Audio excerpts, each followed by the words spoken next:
Tapi sebenarnya mereka tuh nggak banyak kenal tahu pemain futsal sebenarnya. Tapi karena lu bela Indonesia pakai logo Garuda di dada, tentu siapapun akan didukung oleh Ultras Garuda. Fisik Futsal Indonesia.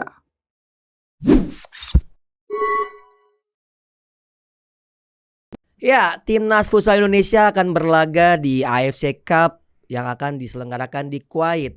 Sebanyak 25 pemain dipanggil oleh Coach Hasyim Zadeh untuk seleksi sebelumnya. Ada 4 orang goalkeeper dan hanya terpilih 2 orang yaitu Nazil dan Nizar. Dan gue datangkan salah satu kiper yang sayangnya harus tidak terpilih untuk membela Indonesia untuk pertama kalinya. Dan gue akan mewawancarai salah satu dari goalkeeper tersebut di acara Bisik Bicara Futsal Indonesia dengan cara yang asik. Kil, apa kabar? Alhamdulillah baik bang. Oke Kil, akhirnya ketemu ya. Iya, udah lama juga sih, walaupun lu main di Cosmo paling pas lo latihan aja ketemu gua segala macam. Sekarang juga udah dikontrak sama salah satu aparel lokal. Alhamdulillah. Alhamdulillah. Gimana Kil, pengalaman pertama lu pada saat dipanggil tuh, lu nyangka gak sih? Diri sendiri sih nggak nyangka bang. Maksudnya Kaget ya? Kaget lah istilahnya kita main nating tulus aja kan, Iya, nggak iya. terlalu apa namanya, Nggak- nggak terlalu pengen ambisius, Betul. pengen bagus gitu. Heeh. Taunya tiba-tiba ada panggilan. Lo nyangka nggak? Nggak nyangka. Nggak Bang, nyangka, sama nggak nyangka. sekali. Tapi kalau ngelihat dari sepak terjang lo bersama Cosmo di tahun 2022 ya jatuhnya 2021 sebenarnya liganya, itu lo menit bermain lo cukup banyak nggak dari sebelum-sebelumnya? Cukup banyak bang di tahun kemarin itu. Ya. Ditimbang tahun-tahun sebelumnya itu. Apa yang menyebabkan Bang Adi Lesmana memilih lo lebih banyak ketimbang Iksan? Menurut lo? Kalau menurut gua ya mungkin ada kelebihan yang nggak dimiliki Bang Ican mungkin, Iya. atau apa ada kebutuhan pelatih lawan ini gua yang main mungkin Oke. gitu. Dengan Gua juga karakter nggak berbeda tahu. ya Iya. seperti itu ya. Karena memang kalau bicara delivery ball-nya lo sekarang progresnya sangat luar biasa. Tapi sebelum lo jadi kiper, emang lo dari dulu kiper? Enggak bang, baru kiper tuh di SMA. Di Oh, lu- eskul SMA baru kiper gua. Lu anak Brigif ya? Brigif, 97 ya. 97. Memang banyak pemain-pemain bagus dari sana sebetulnya. Banyak banget. Kemarin juga kiper tim nasional sepak bola Indonesia dari Brigif ya. Yang U16. U16 ya, benar ya. Lu pertama berarti saat sebelum jadi kiper jadi apaan? Ya kayak sayap kanan gitu kalau main di bola. Oh, Dulu, pertama sepak bola. sepak bola dulu SSB kan. Iya, pelatih lu dulu siapa? Di SMA. Iya. Eka Permana. Oh, Deko, mantan Deko. pemain ya, Deko, Ya. mantan pemain Elektrik PLN. Iya. Ya, anak UNJ. Emang Deko tuh banyak banget tuh menghasilkan pemain-pemain bagus tuh. Gua kenal banget dengan Deko. Nah, pada saat lu jadi pemain sepak bola sebelumnya, terus lu masuk ke futsal itu di SMA. Di SMA baru pure kiper tuh futsal di SMA. Siapa yang nyuruh lu jadi kiper? Nggak ada yang nyuruh, diri sendiri bang. Jadi awal gua eskul nih, pertama Iya. kali eskul kan. Iya. Sama eskul gua ngeliat, wih pemainnya bagus-bagus kan. Dulu kan zaman gua itu Iya. istilahnya udah terkenal dari SMP tuh Betul, pemain rata-ratanya betul. bang. Di Pokari juga bagus ya kalau nggak salah. Ternyata tuh dari SMP udah pada terkenal sama guru SMA. Oke. Jadi udah tahu dia ada yang pernah SSB di sini. Oke. Hampir 10 pemain bang. Oke, lu merasa Gua mikir, nggak bisa bersaing nih? Kok kiper nggak ada nih. Ya udah gue modal nekat tuh Iya, bang. iya. Udahlah kiper aja lah, modal berani doang gitu. Nah, Di daerah jadi kiper Oke, pelatih kiper siapa dulu? nggak ada. Jadi dari senior aja ngelatih kiper. Ngelatih kiper segala macam. Nah, akhirnya lu dari SMA itu terus lu sempet ke kampus-kampus yang memang ngasih beasiswa atau kayak gimana? Awalnya enggak. Awalnya gue di UPN dulu kan, masuk tuh lulus UPN dulu tuh ya. Pondok Labu. Pondok Labu. Oke. Terus? Pondok Labu, habis itu setahun 2 tahun kuliah. Teman SMA yang barengan seangkatan ngajak pindah ke BP dapat beasiswa. Oh, Stay BP. Pembangunan. Ya Itu udah, pas gua pelatihnya. Bang Ik. Oh, adek gua. Iya. Oke, lo baru lo membela STBP tuh Baru STBP. sampai akhirnya lo ikut gitu. Liga Mahasiswa, Livuma segala Livuma. macem. Nah, lu pertama kali Liga Pro tahun berapa? Sama kali Liga Pro tuh tahun 2015. Bareng? Ditelepon Bang Andri Irawan. Oh. Ditelepon pas lagi 5. Oke, selesai 5. Oke. Langsung klub Pingdus ya saat itu ya. Pingdus berarti lu dari tahun 2015 udah main liganya ya. Udah main liga. 2016 masih di Pingdus? Enggak, di PLN pindah. Oh, Mama Bang V. Bang V, Mama iya. Bang V yang rambutnya ini semua berwarna Warna semua. semua. Aduh. 2017 ke APK. APK karena saat itu APK jadi klub promosi. Lalu 2018 My Futsal Cosmo. My Futsal Cosmo terus Lanjut stay terus ya APK. sampai sekarang Di Cosmo. ada di Cosmo. Wah, luar biasa. Nah, terkait dengan pada saat lu dipanggil pesaing lo saat itu Nizar yang notabene udah berpengalaman, lalu juga Nazil yang udah lama nggak di timnas tapi dipanggil kembali, dan karena Bagir cedera, Fufung pun bisa dibilang debutan juga. Nah, apa yang terjadi saat seleksi? Pada berapa hari lo seleksi di situ? Saya di sana hampir 3 minggu. 3 minggu di Jogja. Di Jogja. Oke, terus training dan lalu MNC Cup. MNC. Nah, bagaimana pengalaman lo debut lo pada saat debut kalau pakai baju pertandingan pertama lawan Korea udah pakai baju ya? Udah pakaian. Main berapa menit? 5 menit terakhir babak kedua. Oh, berarti debut lo di lawan Korea. Iya. Lawan Korea. Terus starting line up di saat menghadapi Selangor. Selangor di pertandingan ketiga enggak dimainkan. Coba pakaian aja, enggak dimainkan. Bagaimana lu perasaan lu pada saat masuk pertama kali gantiin apa? Nizar berarti. Nizar. Gantiin Nizar. Gimana tuh? Wih, Gimana? rasanya nggak bisa dibayangkan, Bang. Lu jangka gak sih akhirnya lu bisa bela Indonesia kayak gitu? Ya ibaratnya kayak mimpi-mimpi yang jadi nyata aja, Bang. Iya. Kita mimpi bangun-bangun, wih hidup di lapangan pakai baju timnas kan. Iya. Berat, Bang, bajunya ada Garudanya. Iya. Kayak tembok SD ya. Ada Garudanya. Tapi gue melihat memang progres lu luar biasa. Dan tapi memang menurut gue agak sedikit terlambat di usia 28 tahun, bener ya? Lu saat ini 28 tahun dan lu pertama kali panggilan timnas. Lalu di MNC Cup lu menit bermainnya 5 menit lawan Korea. Lalu pada saat lawan Selangor 38 menit lah, 2 menit terakhir diganti. Oh, diganti Fufung. Iya. Oke. Iya diganti Fufung. Diganti Fufung ya. Baru pas lawan Thammasat lu nggak main sama sekali. Nggak main sama sekali. Karena emang pertandingannya agak ketat ya. Dan kayaknya juga timnas pengen menang banget ya, ketimbang jam terbang buat ya karena penontonnya full ya. Full, Bang, 5.000. Terus mereka ini nggak sih? Bagaimana lu perasaan ditonton 5.000 yang mengelulukan timnas segala macam? Rasanya ngelewatin yang Ultras Garuda itu ya. Iya.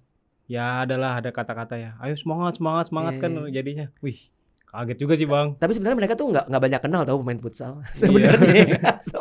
Tapi karena lu bela Indonesia pakai logo Garuda di dada, tentu siapapun akan didukung oleh Ultras Garuda. Nah, Kil, kalau kita melihat akhirnya lu tersisih, apa perasaan lu sekarang? Ya sebagai manusia normal sih pasti ada sedihnya, Bang ya.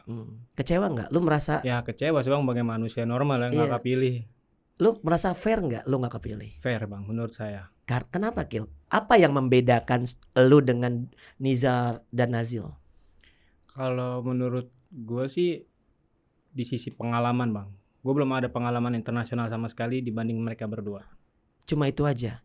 Kalau teknik? Mungkin. Teknik kita bisa jasa. Bisa diadu dong, bisa diadu. Artinya lu nggak merasa kalah dong secara teknik dengan Nazil maupun Nizar. Artinya lu cuma bilang bahwa pengalaman yang membuat lu tersisih. Ya mungkin pengalaman, Bang, menurut gue. Iya, karena waktu di latihan gimana? Di latihan ya hampir sama rata. Oke. Artinya kemampuan lu bisa diadu lah ya. Nah, ini kan berarti kan kedepannya lu masih punya peluang. Kita tahu bahwa Nazil lebih senior daripada lu ya. Nizar mungkin di bawah lu secara usia ya, kalau nggak salah ya, kalau gue setahu gue beda setahun 2 tahun ya gitu. Jadi masih adalah peluang untuk menjadi kiper tim nasional untuk kedepannya selama lu bermain secara reguler. Nah, kalau kita bicara pada saat lu kecewa kayak gitu, apa sih motivasi lu selanjutnya? Apakah lu ngerasa paling ini cuma sekali-kalinya gue dipanggil? Oh enggak, Bang, kecewa sih pasti ada, tapi pas bangun tidur ya mulai hari baru lagi. Oke. Kalau gua gitu sih prinsipnya, Bang, kecewa ya hari itu kecewa, besoknya udah enggak lagi. Selesai ya. Artinya lo nggak pernah yang namanya berlarut-larut segala macam. Dari keluarga gimana? Mereka kecewa nggak lu nggak berangkat, atau dari lo udah nikah kan? Udah nikah kan? Dari istri atau dari orang tua, dari keluarga gimana? Ngasih semangat sih, Bang. Emang kita kan saya juga udah berusaha kan. Iya. Ya udah belum rezekinya, bilang gitu, tetap semangat, jangan putus asa, gitu-gitu aja, Bang. Tahun depan masih di Cosmo? Masih di Cosmo. Artinya udah taken kontrak? Udah. Berarti selanjutnya lo akan ada di klub yang berpeluang untuk menjadi juara, karena kita tahu Cosmo selalu memiliki pemain-pemain yang sangat luar biasa. Apa target lo selanjutnya untuk Cosmo? Targetnya untuk diri sendiri dulu ya main lebih baik lagi Bang dari tahun-tahun sebelumnya itu. Kalau untuk Cosmo ya pengen bawa juara Cosmo sih Bang. Udah 5 tahun kan mau di situ, masa nggak ngasih juara gitu. Pengen ngasih juara sih Bang. Iya. Siapa sih yang berperan banget dari karir seorang Rizky Hana? Karir di futsal mungkin yang paling peran itu Eka Permana, Deko pelatih Iya. SMA. Berarti SMA tuh, itu awal. Selanjutnya sebagai kemampuan? Kemampuan mungkin awal kenal saya di liga ya Bang Andri Irawan itu. Iya, artinya ngasih kepercayaan Ngasih langsung ya. kepercayaan Karena kan langsung nggak juga. gampang ya Nggak gampang. ngasih kepercayaan di saat lu bukan siapa-siapa. Biasanya kan kalau lu dijadi sesuatu pasti kan orang udah lihat. oke lah. Pelatih kiper siapa dulu ya? Aul. Bang Fikri. Oh, Fikri ya. Fikri ya. Memang saat itu Pingdus sama atau lagi siapa? Libido ya. Libido. Jadi ada 2 tim yang memang dimiliki oleh satu bos gitu. Nah, Kil, Cosmo lo bilang lo berharap bisa juara segala macam. Kalau misalnya soal untuk timnas, lo masih punya ambisi? Masih ada Bang, pastilah. Kan yang kita ngeraihnya itu gampang, mertahanin yang susah kan. Iya. Ya pasti saya pengen dipanggil lagi lah. Selain nyoba lagi. Selain Al-Bagir, Nazir dan Nizar, siapa lagi menurut lo saingan lo? Ya hampir semua kiper bagus Bang. Katakanlah lu Setiap sebut kiper nama. pasti punya kelebihan dan kekurangan. I know. Misalnya kita katakanlah kiper di 5 besar lah. Di Black Steel ada Bagir, kiper intinya ya. Di BTS ada Nazil, lalu di Pendekar kemarin Pohing Pufung kan. ya, Pohing kayaknya udah izin tuh kayaknya itu. Kiper Pendekar gue juga belum tahu sih kiper Pendekar siapa. Gimana dengan Pohing dan Fufung? Menurut lo mereka di bawah lo atau gimana? Aduh, banyak ngejebak nih. Ya. Tapi lo ngerasa lebih baik daripada mereka? Artinya punya kemampuan? Kalau optimis buat diri sendiri, ngerasa lebih baik. Iya. Emang gitu. Kalau pemain-pemain futsal tuh agak-agak gak enakan sama temen. Soalnya kalau tarkam bareng. Nah, Kil, kalau kita bicara sekarang, lo udah di dalam tadinya timnas, walaupun lo sekarang nggak ikut. Banyak pemain timnas yang harus off karena cedera. Ada Runtu Boy, lalu ada Evan. Al-Bagir, lalu ada satu lagi Marvin. Itu gimana Kil? Menurut lo kan ngelihat di dalam tuh kemarin tuh. Menurut lo tim bagus gak nih? Lo yakin gak di Piala Asia ini bisa berbuat banyak? Menurut gue sih Bang, suasana tim kondusif sih Bang. Kondusif ya? Saling support ya? Support. Walaupun di liga ada yang sikut-sikutan ya kan? Udah di satu timnas ya temenan semua Bang. Iya. Apa yang membuat lo yakin? Ya pasti kan motivasi anak-anak yang baru yang pilih gue pasti mau ngasih yang lebih tinggi dari sebelumnya Bang. Dari segi taktikal, Coach Hasyim Zadeh menurut lo kan bisa comparison dari Bang Andri Irawan, lalu BW sempat lo dipegang kalau sama BW di My Futsal Cosmo kalau nggak salah. Terus lo akhirnya ini pelatih asing pertama lo, Hasyim Zadeh. Iya. Bagaimana? Apa yang lo bisa nilai dari seorang Hasyim Zadeh secara taktikal? Dia ke taktiknya itu sangat tegas Bang. Kalau menurut gua di saat gua ngelihat materi pemain dilatih sama dia gitu kan.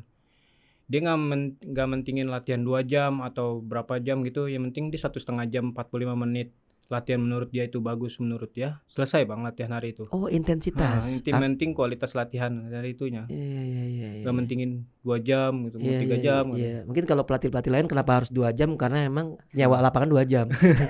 Kalau dia 45 menit bisa langsung selesai. 1,5 jam kalau menurut dia itu latihan hari itu bagus, selesai. Oh gitu. Dan secara taktikal lu kan udah main dengan beberapa pelatih dan taktikal. Bagaimana cara taktikal? Apakah menurut lo ini emang taktikal yang cocok buat Indonesia? Menurut gue sih Bang, taktik ini hampir sama kayak Bang. Kayak mungkin dia masih ada ken-kennya lah kalau menurut kata pemain-pemain yang betul. kita cerita kan. Gue cerita gitu di lagi nongkrong di kafe atau apa ya masih ada ken-kennya itu. Iya. Tapi yang gue lihat itu Hasyim Zadeh mau lihat kita langsung udah jadi di tim di klub, nggak mau buat dari nol lagi. Kalau gue ngelihat.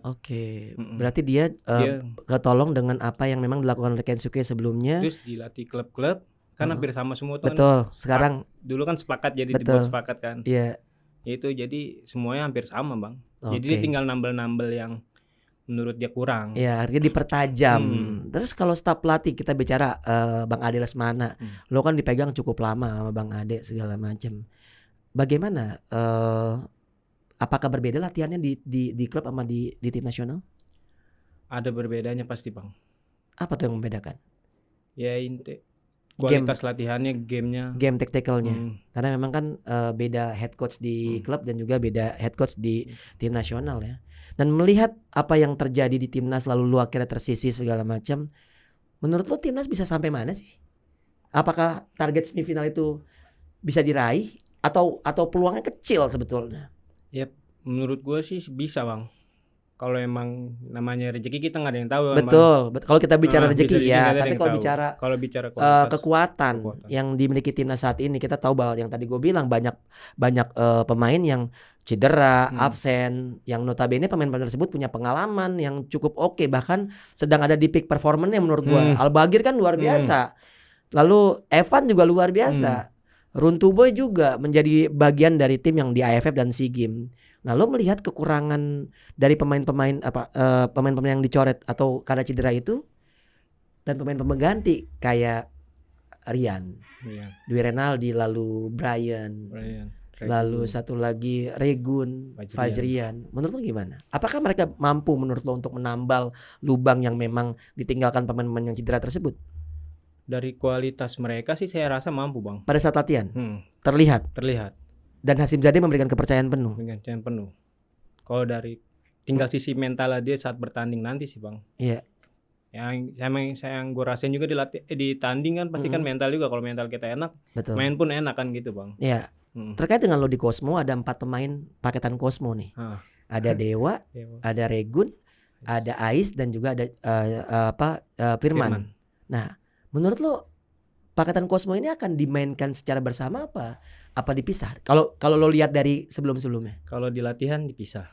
Oke, dipisah ya. Kadang dipisah, kadang bertiga bareng, kadang dua-dua, kadang ada yang Dewa sendiri. Tapi nggak pernah 4 ya, nggak pernah satu paket gitu. Nggak pernah.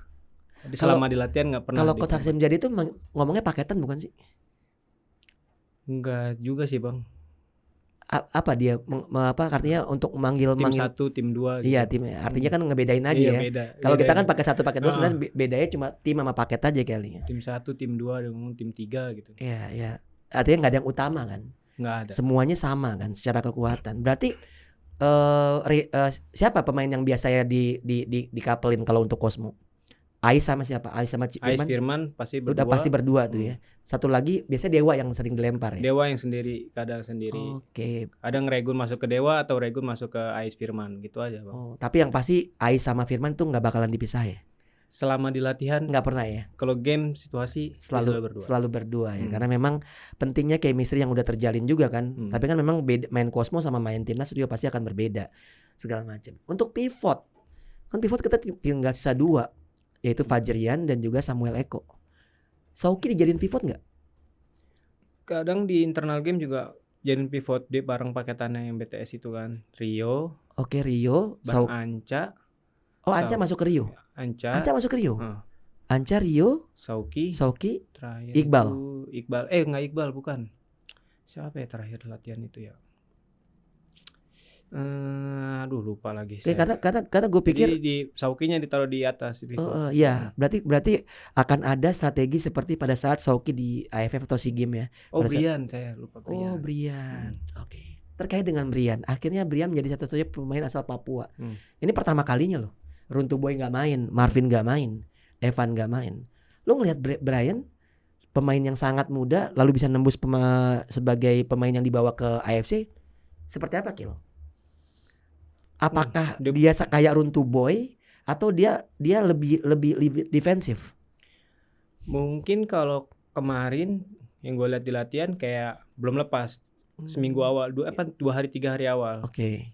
Selebihnya dia main sesuai dengan kemampuannya sendiri. Betul. Ya menurut gue sih anak ajaib juga sih.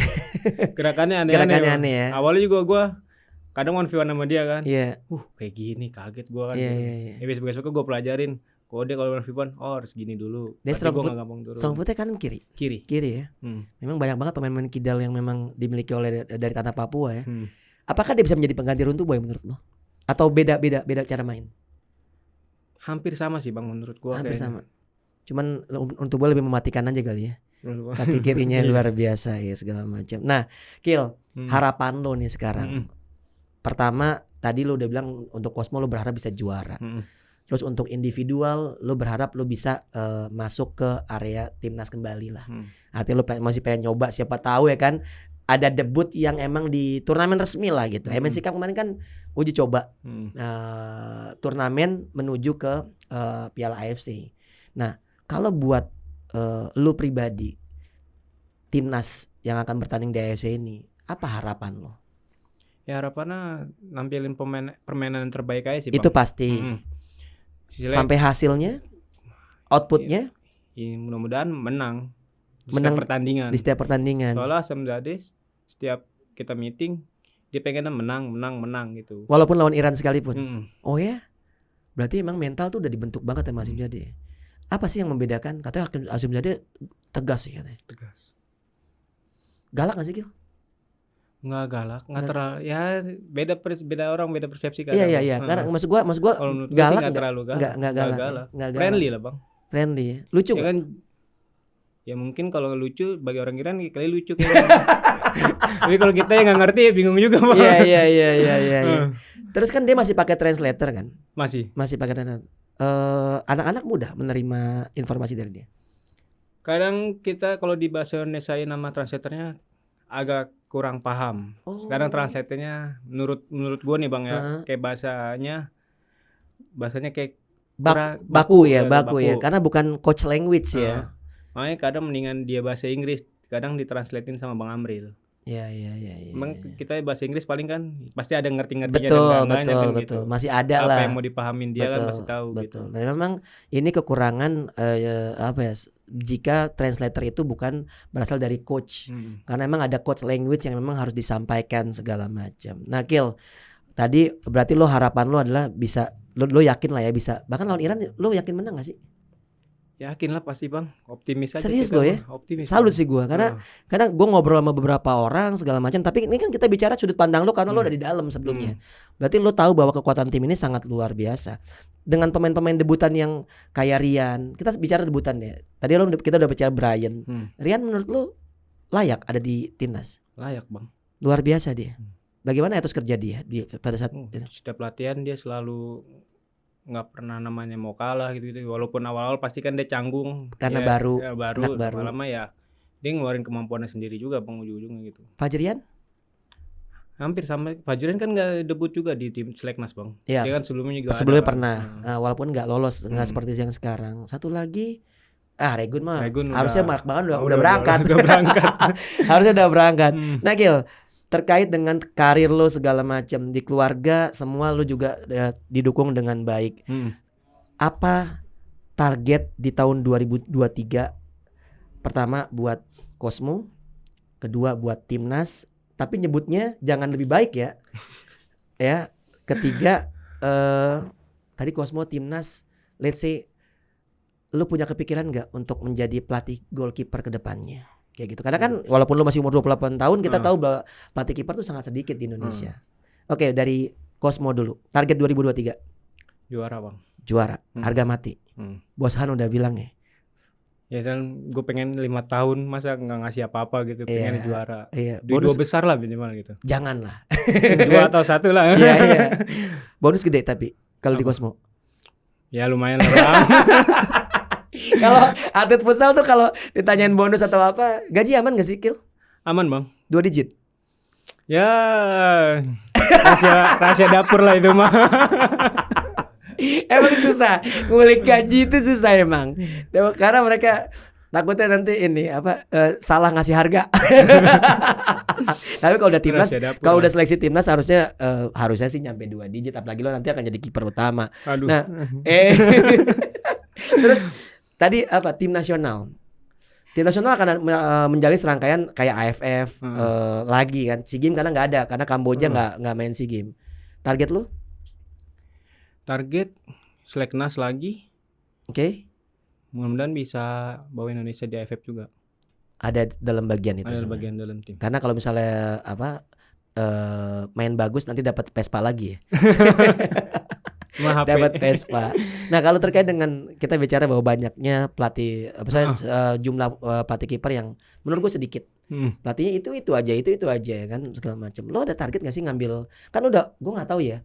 Lo kan udah jatuhnya udah pernah timnas. Lo tuh boleh langsung ngambil AFC sebetulnya, nggak perlu ngambil level nasional. Lo udah kepikiran gak sih untuk jadi pelatih ke depan? Atau lo sekarang udah ngelatih kayak Kasanjaya, kayak Adil Hussein segala macam? Kalau ngelatih mungkin gue udah sempet bang kayak diajak Deko gitu ya Kak, Di ngelatih di kampus SMA atau kampus gitu mana? kan. Deko megang apa? Di pernah Polimedia. Oh iya, Polimedia. Ikut dia ngelatih. Iya, gitu. iya. Lu udah lakukan itu. Artinya teknik yang lu dapat dari pelatih sebelumnya lu terapkan di pemain-pemain yang lu latih kemudian. Ada lo rencana untuk jadi pelatih kiper? Ada pasti bang. Ada ya. Oke, berarti memang karena gue melihat gini, kebutuhan pelatih kiper tuh sangat sedikit. Sangat banyak, sedangkan jumlahnya sangat sedikit, dan itu tentu mereka yang pernah ada di level atas wajib sih menurut gue untuk menjadi pelatih untuk selanjutnya. Oke, Kil. Iya, bang. Ada yang ingin lo sampaikan untuk kiper-kiper muda di luar sana yang lo merasa bahwasanya ini kalau lo menjadi kiper, ini gua aja nih bukan dari awal kiper bisa jadi kiper. Lo ada tips untuk mereka nggak sih? Tipsnya ya nikmati aja prosesnya bang. Satu itu. Nikmati prosesnya, walaupun gagal, walaupun berhasil, nikmatin. Nikmatin di latihannya. Untuk knowledge-nya mesti dapat dari mana? Apa? Untuk knowledge, pengetahuan untuk ngelatih teknik-teknik latihan futsal lu bisa dapat dari mana? Bisa, ada di YouTube kan banyak yang nge-share gue pelatih kiper gitu-gitu kan. Yep. Di IG atau bisa masuk akademi khusus kiper atau akademi yang ada pelatih kiper yang kualitas kan, bisa masuk ke situ sih bang. Oke. Lu ada rencana untuk bikin akademi kiper juga? Masih jauh tuh. Masih jauh ya. Karena kan Eka punya, Adil juga punya kalau nggak salah. Dan mereka kan bisa dibilang secara usia juga nggak terlalu jauh lah malu. Lo pernah dipegang sama Eka juga kan? Pernah. Di STBP kan kalau nggak salah ya. Dan itu kan tentu menjadi hal yang sangat positif gitu ya. Jadi buat para kiper-kiper muda ya, tadi dengerin tuh, Sikil itu gagal kuliah, sempet salah pilih kampus sampai akhirnya bisa ada di kampus yang punya prestasi dan dipercaya akhirnya berada di Liga Pro bersama pelatih ex-pelatih timnas ya Bang Andri Irawan. Artinya buat para pemain muda, bicara ada di level atas itu bicara bagaimana lu memanfaatkan kesempatan yang diberikan oleh pelatih yang ada di level atas sana. Oke, gue Doni Zola, Kil, thank you banget. Iya bang. Ya, jangan lupa like, comment, share, and subscribe YouTube channel Skor Indonesia. Ya, jangan lupa juga follow, banyak tuh ada TikToknya, ada Skor Angel ya. Ada 2 tuh ya, Skor Angel yang sering jalan-jalan ke mana-mana pokoknya. Pokoknya semua di follow sosial media dari Skor Indonesia. Gua Doni Zola, ciao. Kil, thank you Kil.